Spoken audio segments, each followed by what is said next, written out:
There is only one way to defeat the Lord of Dust. After running an analysis on the phenomenon we've witnessed just now, one significant problem has come to light. The Dread Dust didn't begin their existence as organic life. They began as nanomachines. As long as they have no concept of their own death. I'm just gonna ask you point blank. Is there real... Yes, but before I elaborate, please listen to the... We don't have time for this shit. We don't have time for this shit. I can almost hear Reeve when this message starts. I can empathize, because I'm sure you're still in the middle of the battle. But I need you to listen to me. This really will be my final message to you. Consider it my last will and testament. First of all, Reeve, before I continue, I have to apologize. We really don't have time for this. Captain, try hitting it with the railgun again. I let you down. I spent 30 years trying, but in the end, I couldn't get you out of that place. Please forgive me. Let me down? No. You're Chris?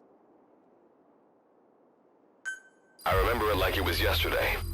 That day, 30 years ago. When the captain got me to the wormhole above base camp and I made it home. But I couldn't have expected what happened next. Instead of going back to 1980, I ended up in Philadelphia in 1943. In the skies above the USS Eldridge. Wardenclyffe section hadn't been around that long, and this was the first full-blown test of the wormhole teleportation. And so I, descending from the skies, became the greatest achievement at the Philadelphia. For the next several years, I was the section's little plaything.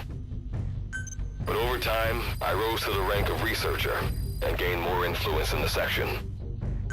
And what supported my research was the device that you, Reeve, gave to me. I quickly became one of the leading scientists in my field.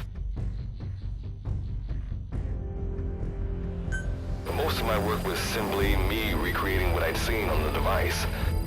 It wasn't because I was smarter than anyone else, but I was fine with that. I wasn't after fame or fortune. I wanted to atone for what I had done to all of you. What I had done to Thus, the gates of hell were flung open. Though my own personal hell wasn't D-Day, but back here, in reality. For 30 years, I have sacrificed everything to prepare. All these preparations for this one fleeting moment. When you hear this, the Lord of Dust will likely have already opened his door to the past. Captain, it's all up to you and the others. History, the survival of mankind depends on whether or not you can pull this off. I'm counting on you, heroes without names. The future is in your hands. That is Good Luck's final Chris. Virgil, tell me, how do we destroy this thing?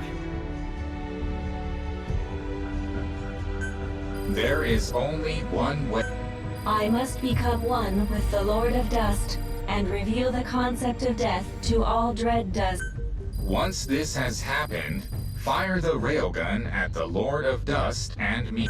Seth, a human being, understood death, the Dread Dust that infected him.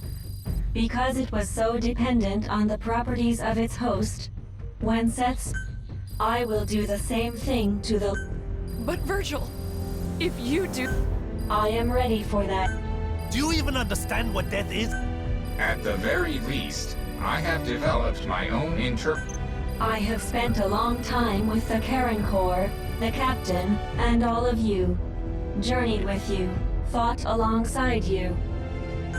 I have realized that your existence is fragile and fleeting. And while the Dread Dust was eating away at me, I became aware of a concept. Existence is finite. Like Captain, is my Then I think we have a plan. This, truly, will be the meaning of life, the reason for death, the value of existence.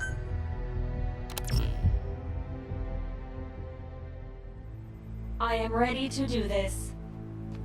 We leave the rest of the work to you. There is no more time.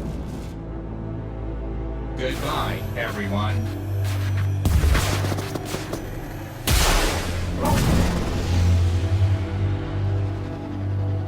I designated myself as the target. You must do the rest.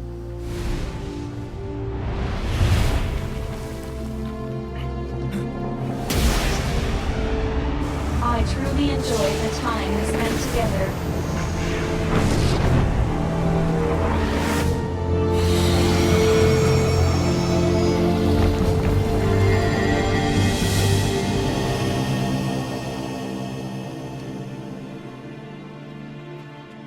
You're not alone.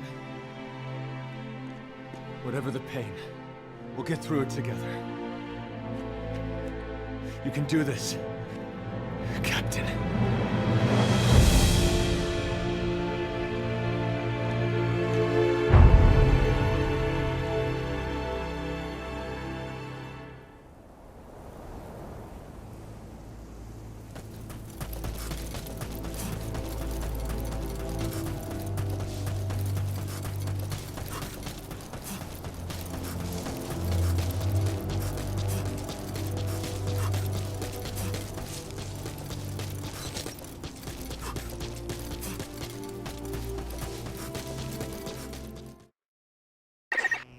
Thank you, Captain. I am grateful from the bottom of my heart for your resolve.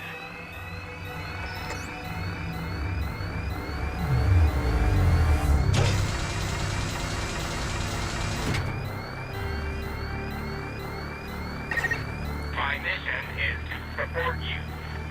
To help you is my desire. Let me help you. I feel the better.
Back to camp. Let's go home.